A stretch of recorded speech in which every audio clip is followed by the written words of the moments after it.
Oi, muito bom dia para você. O Record News Rural está no ar. O ministro da Agricultura e Pecuária, Carlos Fávaro, falou ontem com a imprensa em Brasília e atualizou a situação da gripe aviária aqui no Brasil. Em coletiva de imprensa, o ministro destacou a rápida reação do sistema de vigilância brasileiro e comparou com a situação da gripe aviária nos Estados Unidos.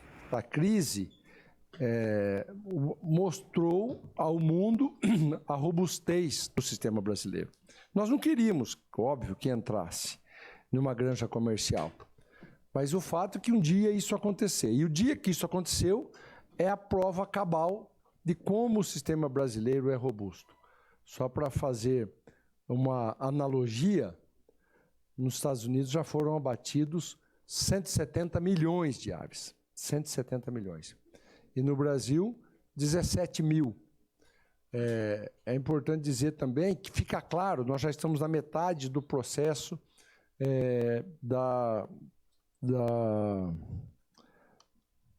do vazio sanitário. Nós estamos com 14 dias de vazio sanitário e não tem mais morte de animais. Portanto, o que já fica muito comprovado é que o caso não saiu da granja para fora.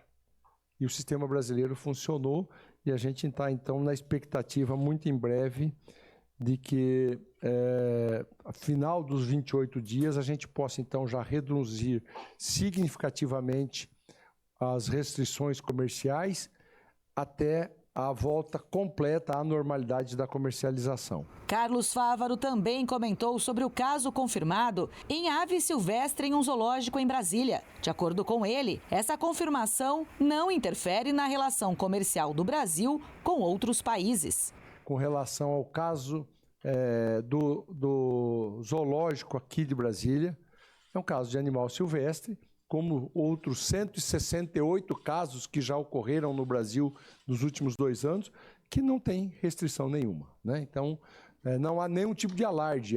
Tinham 2 animais sendo investigados, um deu positivo, mas é animal silvestre, sem nenhuma restrição. Como já disse, hoje são 169 casos de animais silvestres confirmados. O ministro também falou sobre as outras 3 emergências sanitárias que o Brasil enfrenta, além da gripe aviária, e da necessidade de ajuda financeira para o setor, principalmente depois das restrições orçamentárias divulgadas. Nesse momento, 4 emergências sanitárias vigentes no Brasil. A mais propagada e mais falada é a da gripe aviária. Mas nós temos da mosca do carambola, nós temos da monilise do cacaueiro e a da vassoura de bruxa na mandioca, todas no norte do país. São 4. E aí, imagine combater essas doenças vegetais no norte do Brasil, em comunidades indígenas. Na mandioca, por exemplo, o maior índice de transferência da doença é a doação entre famílias indígenas para outra família de ramas de mandioca. Leva a rama contaminada e vai contaminando. A gente tem que ter ação efetiva, presença do Estado, detectando a doença, erradicando. É um processo muito intensivo. Por isso até, e eu trago então uma informação que ainda não foi dita a vocês, nós estamos encaminhando à Casa Civil uma proposta por conta de 4 crises sanitárias que estamos cuidando. De restrições orçamentárias. Vocês viram que teve restrição na sexta-feira, significativa em todos os ministérios, e aqui não foi diferente. Uma restrição orçamentária de 53% de contingenciamento, né? E com uma proposta de 23% até o final do ano, 23%. E aí pode comprometer o fluxo financeiro para cuidar dessas crises sanitárias. Então, há uma proposta sendo encaminhada à Casa Civil de uma medida provisória para recursos extras, da ordem de 135 milhões de reais, não só para a gripe aviária, mas para as outras 3 emergências sanitárias que estamos cuidando. Para o ministro, a queda nos valores da carne de frango no mercado interno pode ser reflexo, sim, da gripe aviária, mas ele reforçou que a maior demanda sempre foi brasileira. A redução dos preços internos nos últimos dias da ordem de 7%. Algo natural, mas não alarmante, porque a necessidade de reposicionamento para essa produção. Então, pode ter um pequeno aumento de oferta aqui no Brasil que teve essa redução de 7%. Mas é importante dizer que a produção brasileira, que é espetacular, 70% dela já fica no mercado interno. 30% destinado à exportação. Dos 30% destinados à exportação, nós vendemos para 160 países. 21 países restringiram a compra total da carne de frango brasileira. Veja que é um pequeno percentual. É óbvio que é um pequeno percentual, grandes compradores, caso China, caso do México e a União Europeia, que nós já estamos em tratativas para a redução das restrições.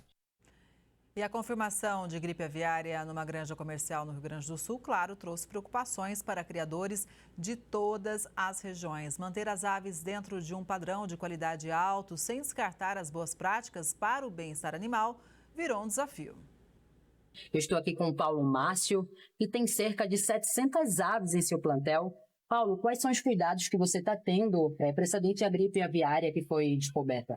Um dos primeiros cuidados que a gente está tendo, então, como medida de segurança, é evitar a entrada de pessoas estranhas na nossa propriedade. Então, veículos, carros, motos, é muito importante, e outros produtores. Então, você que cria aves em regime de agricultura familiar ou até em escala comercial, a orientação é que evite trânsito na sua propriedade, todos os galpões telados, isso é uma orientação dos órgãos governamentais, no nosso caso aqui no estado, a Adagro orienta, e isso é uma norma técnica para evitar a entrada de animais silvestres que tenham contato com as aves produtores de ovos. E quais são os sinais que a gente deve ficar atento nas aves? Então, muitos sinais eles podem ser observados. Geralmente, quando essas aves adquirem algum problema respiratório, elas não apresentam comportamentos como essa que está tendo na influenza aviária. Então, são mortes em grandes grupos de aves, aves que estão apresentando queda de produção muito grande. Então, são alguns pontos que devem ser observados pelo produtor e que, imediatamente observados, chamar os órgãos de fiscalização para que tomem as medidas possíveis. Nós que criamos esses animais em regime de agricultura familiar e soltas, são soltas em piquetes, a gente disponibiliza espaços para elas caminhar e se exercitar e ter uma alimentação variada, a orientação é que não soltem, tá certo? Porque se você soltar, você está oportunizando esses animais adquirir doenças. E até porque a gente não consegue controlar a chegada desses animais que estão trazendo essas doenças de fora. Então, a orientação é para não soltar os animais. Um equipamento necessário para a proteção do casco e para melhorar o desempenho do cavalo. A ferradura é essencial para o animal e o trabalho do ferrador envolve cuidado, habilidade e amor pela profissão. A ferradura existe antes de Cristo.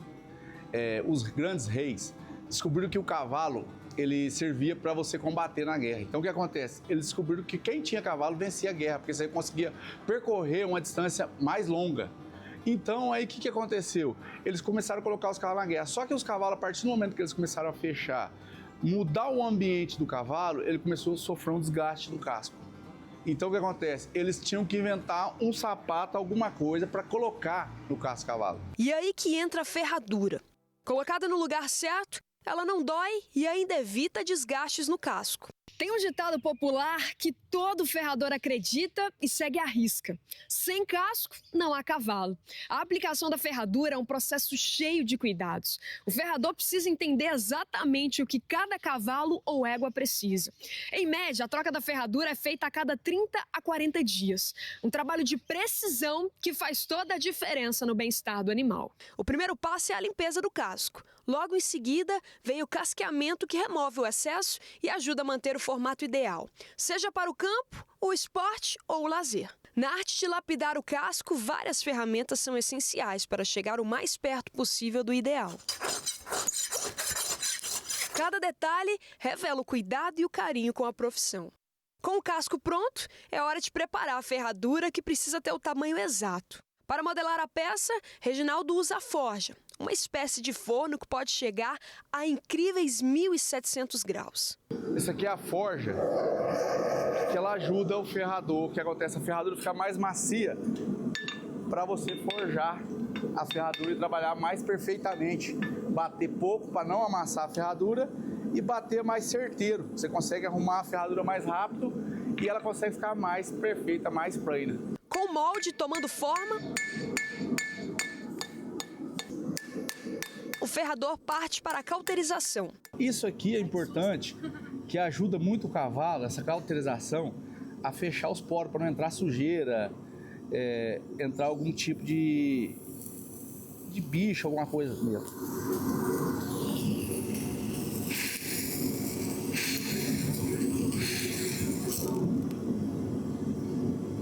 Depois, a ferradura é lixada até atingir o tamanho exato para o casco.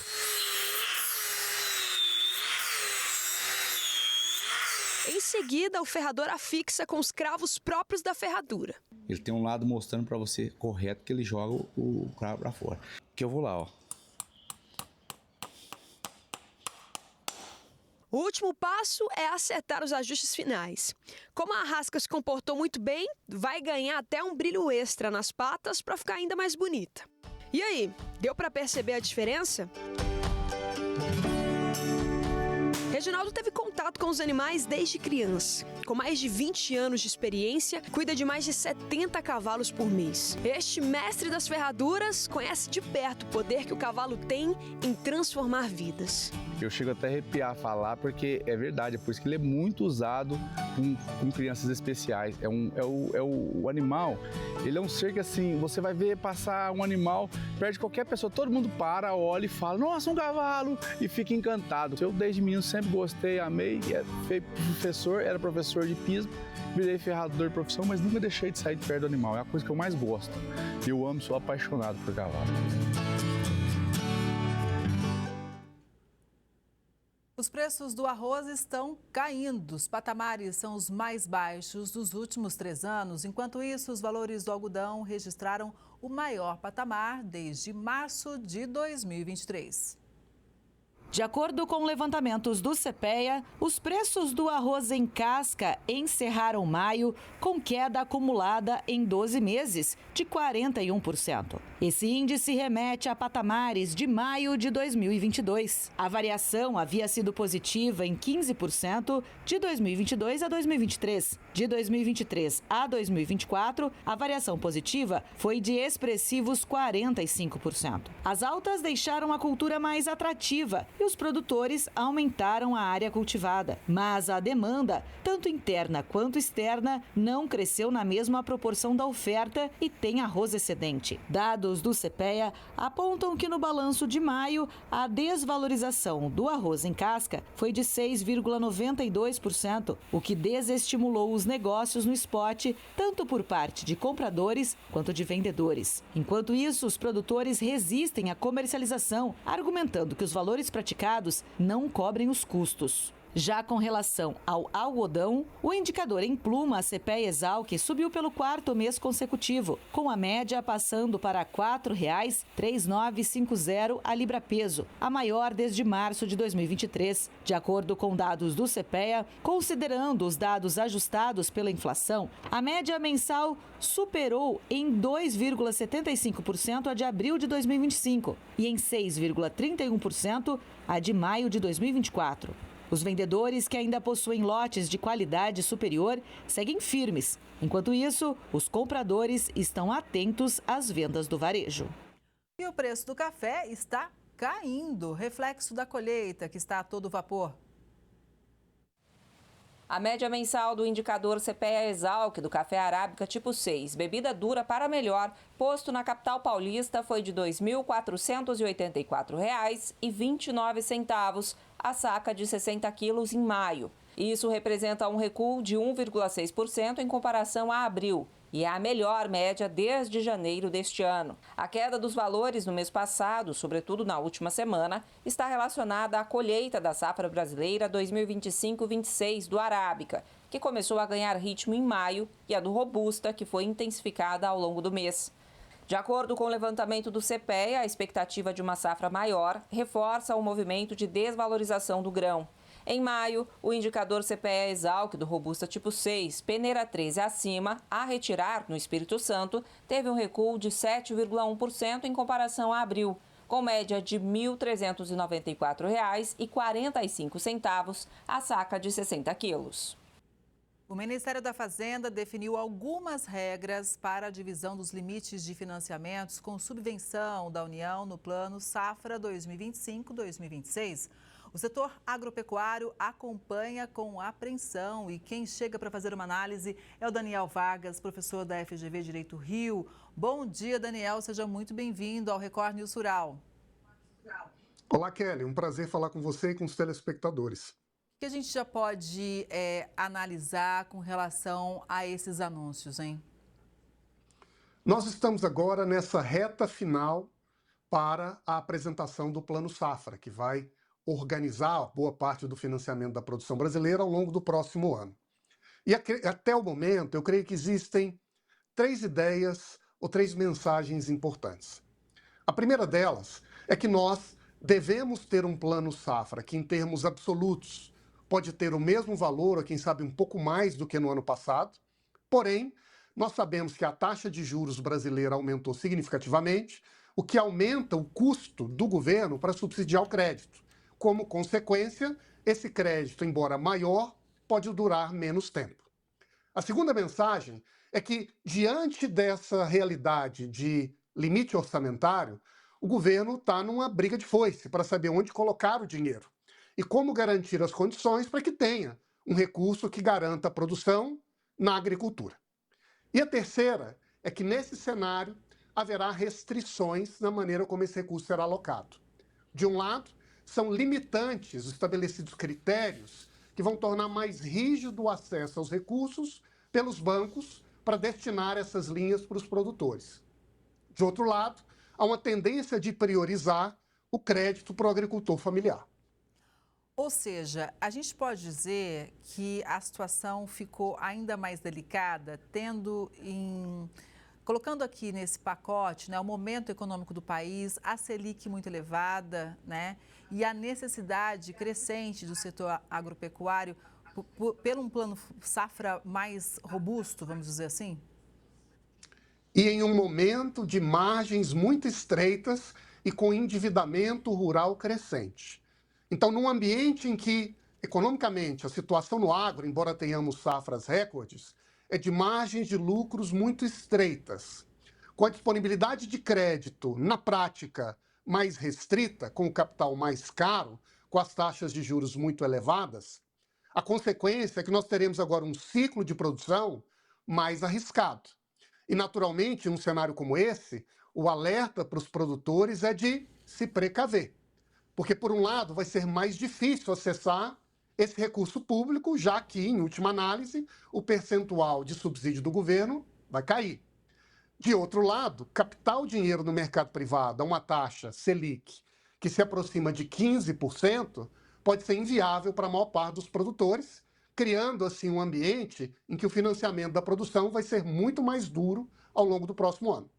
Pois é, você citou há pouco sobre a importância desse foco aí na agricultura familiar, né? Nem todo mundo sabe que 70% dos produtos da cesta básica vêm justamente da agricultura familiar, né? Kelly, na verdade, alguns estudos que foram divulgados recentemente qualificam esse número e sustentam que a agricultura familiar talvez seja responsável por 1/4, a depender do critério, dos produtos que são, né, organizados, construídos, disponibilizados pela agricultura e para a cesta básica em particular. De todo modo, ela possui sim uma importância muito significativa, porque afinal de contas nós estamos falando de um contingente de pequenos produtores que empregam famílias e que criam uma dinâmica de produção, de comércio, que alimenta o próprio comércio urbano. E este é um ambiente em que, com a restrição do crédito, ainda que o governo priorize esse crédito público para o agricultor familiar, a tendência é que para eles a situação também se torne cada vez mais dura. Em última análise, essas medidas do governo de tentar, na margem, aliviar um pouco a situação, embora compreensíveis ou justificáveis, não são capazes de neutralizar o impacto decisivo que a elevação de taxa de juros tem para toda a massa de produtores, pequenos, grandes e médios. Para os grandes, né, o BNDES deve seguir com menos de 30% nos programas de investimentos. É isso mesmo? O BNDES tem um papel relevante, sobretudo no financiamento de algumas áreas da produção, como compra de máquinas, equipamentos, que naturalmente são fundamentais para o ganho de produtividade e para o avanço da agricultura brasileira, que nos últimos anos tem batido recorde após recorde de produtividade, o que só é possível com tecnologia e com maquinário avançado. Em um ambiente em que o acesso ao crédito para o financiamento e também para a compra de máquinas é restrito, a consequência, naturalmente, é que a gente cria mais um impasse, uma trava para esse avanço de produtividade brasileira. Então, mais um exemplo de como essa delimitação do crédito em função dos limites orçamentários do país acaba tendo impacto nas diversas linhas de financiamento e nas diversas opções que fazem parte desse repertório de recursos que alimentam a agricultura brasileira. Pois é, a gente lembra aqui também, né, que o Brasil produz o ano todo, né? E vamos dizer que o cobertor chamado Plano Safra já está curto há muito tempo, ele não cobre todo o período produtivo, né?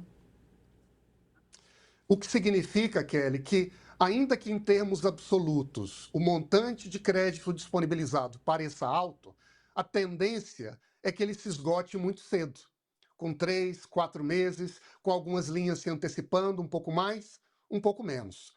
O que significa que a gente pode até ter, em um primeiro momento, um conjunto de créditos para financiar uma parte da produção, mas na realidade brasileira, em que nós plantamos e colhemos basicamente o ano todo, as próximas etapas acabam sendo as mais afetadas e prejudicadas. É claro que nesse processo o próprio governo ele estrutura a disponibilização do crédito ao longo do ano, o que também acaba por reduzir o acesso que os produtores têm para financiar a sua produção. A verdade, Kelly, é que na realidade nacional, em que a agricultura é ela que determina quando a gente vai plantar e quando a gente vai colher. Não é a nossa opção.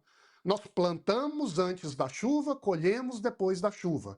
E esse ambiente que nós quer colocar diante de nós pela natureza, exige que o dinheiro esteja ali no momento certo para que esse ciclo de produção em comunhão com a natureza funcione. Com crédito limitado, mais um impasse, mais uma dificuldade para a gente passar esse próximo ano. Pois é, e a gente sabe da importância, né, do setor para o PIB do Brasil, né? Inclusive, agora recentemente a gente comemorou o resultado positivo puxado pelo agro. Daniel, você pode aqui pelo menos tentar traçar para a gente o que nós devemos esperar enfrentar pela frente? A gente sabe da nossa potência exportadora de vários produtos, mas ainda assim muitos insumos estão caros. Você falou que a margem para o produtor ela é pequena. O que a gente deve enfrentar pela frente, hein? Sim, é uma bela pergunta, Kelly, e tem muitas incertezas nesse campo. Mas no que diz respeito à produtividade, eu acho que tem um elemento central. Nós estamos, por um lado, celebrando, ano após ano, esse sucesso da agricultura, que segura boa parte da economia brasileira, do nosso saldo na balança comercial, e faz isso aumentando produção e, sobretudo, produtividade. Isso é o resultado de investimentos tecnológicos, de uma capacitação produtiva elevada, que é a marca da nossa produção rural. Mas ao longo do tempo, a gente acaba também esbarrando em algumas limitações, Kelly. E uma delas é que se a agricultura é de um lado a fronteira, por outro lado, ela também bebe ou se alimenta de inovações, de tecnologias e avanços que acontecem nas cidades, e em particular no setor industrial. Então ela puxa a economia brasileira, mas se a indústria não acompanha, ela também sofre lá na ponta, porque a máquina que ela utiliza é produzida na indústria, os insumos que ela consome são produzidos na indústria. Uma parte é importada, com a tendência de desvalorização do real, esses recursos se tornam mais caros, e outra parte é produzida aqui dentro, mas na ausência de financiamento, também dificulta o acesso a esses elementos.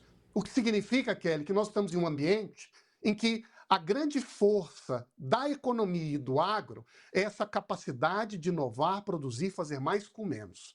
Com crédito limitado e um ambiente de tensões geopolíticas internacionais, o que nós deveríamos era apostar ainda mais na nossa produtividade, com crédito, para fomentar o agro e a indústria, e assim permitir essa comunhão, empurrar o Brasil em um ambiente de desenvolvimento rural e urbano ao longo dos próximos anos. Mas eu tenho dúvida se isso vai se concretizar num ambiente de restrição de créditos com taxas de juros tão elevadas. O agro, Kelly, verdade seja dita, não vai morrer. ele é muito forte, muito capaz e passará por um ano duro.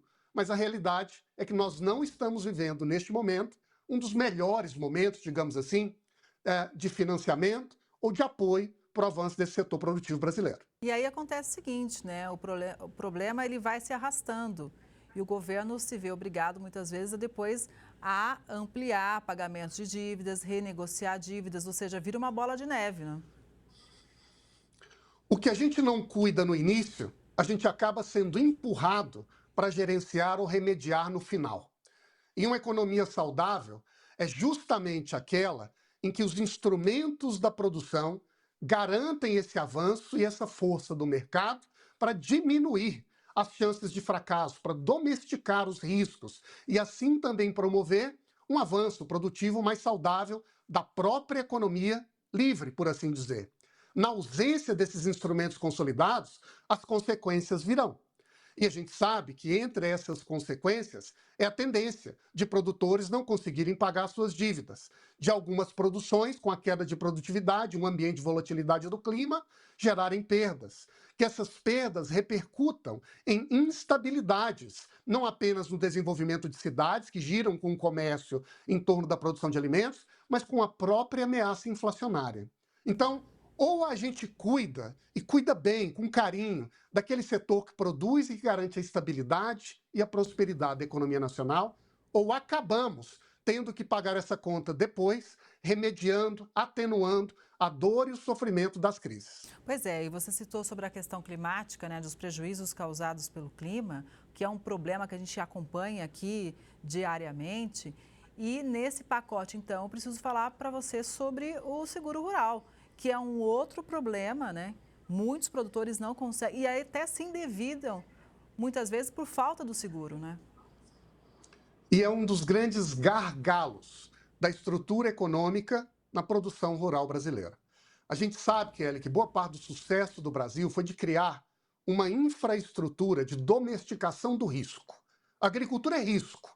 Risco que pode ser mediado pela inteligência, pela tecnologia e pelo crédito. A inteligência que inova, por exemplo, com os bioinsumos, com as estruturas de produção avançada. A tecnologia que aumenta a produtividade e a capacidade humana que empreende isso, fazendo com que uma atividade de risco se torne, na verdade, uma grande fonte de produção e de renda brasileira. O que as mudanças climáticas fazem é desafiar essa infraestrutura de domesticação do risco que foi instalada no Brasil nas últimas décadas, porque ela amplia tão significativamente as vulnerabilidades que acaba tornando essa infraestrutura, em alguns casos, limitada. Para corrigi-la, existem também alguns instrumentos que a inteligência humana coloca diante de nós. A principal delas é o seguro, que é uma maneira importante da gente também baratear o crédito, estimular o uso de tecnologias, porque o financiamento vai ser mais barato, e promover um ganho de capacidade na própria produção de passar pelos percalços. Na ausência do seguro, lidamos com as consequências. E vamos torcer para que esse plano tenha ali, ainda há espaço para isso, um percentual, um apoio, um carinho especial com o seguro rural, que é tão importante para a produção no campo. E olha, que pode fazer diferença, inclusive, para a nossa competitividade, né? Porque se o produtor rural ele não tem essa estrutura, ele não tem esse recurso, quando vem uma chuva, uma seca, uma queimada, obviamente ele perde tudo, tem menos produto no mercado, aumenta o preço, inclusive para o consumidor final, né? Sempre é bom a gente lembrar aqui.